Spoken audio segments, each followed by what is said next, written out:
I thought it was just me, but it wasn't. Shame is a type of pain that often defies definition. As discussed throughout this book, shame unconsciously drives thoughts, feelings, and behaviors. Its survival depends on remaining undetected, therefore it seeks silence and secrecy. If we recognize and understand our triggers, practice critical awareness, and reach out to others, we can increase our resilience by building connection networks. These networks are sources for empathy, connection, and power. We need to free ourselves from the shame web. But to tap to these sources, we need communication skills. We need to be able to identify and communicate what we are feeling and why we are feeling it. Most of us don't naturally acquire the vocabulary we need to identify, describe, and discuss the actual process of experiencing shame or increasing shame resilience.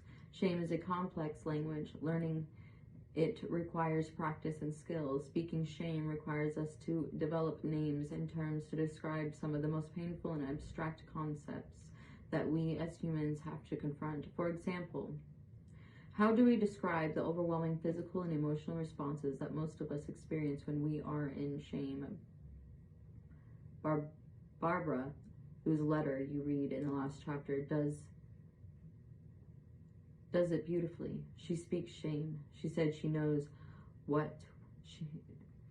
she says she knows that when she's in shame, her face flushes, her stomach tightens, and she replays the incident over and over in her head. This is very different from many of the participants who describe their responses to shame as freaking out, losing it, or dying inside.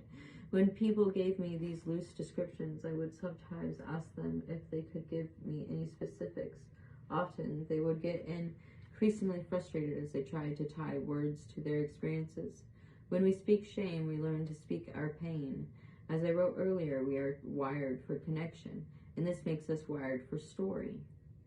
More than any other method, storytelling is how we communicate who we are, how we feel, what's important to us, and what we need from others. Without language, we cannot speak our stories. Narrative therapists Jill Friedman and Jean Combs write, "Speaking isn't neutral or passive. Every time we speak, we bring forth a reality. If the realities we inhibit are brought forth in the language we use, they are then kept alive and passed along in the stories that we live and tell." Throughout the interviews, women identified not having a way to explain shame and not knowing how to talk about shame experiences as major factors contributing to feeling or fear, blame, and disconnection. The women who demonstrated high levels of shame resilience were able to express how they felt when they experienced shame, and they could ask for the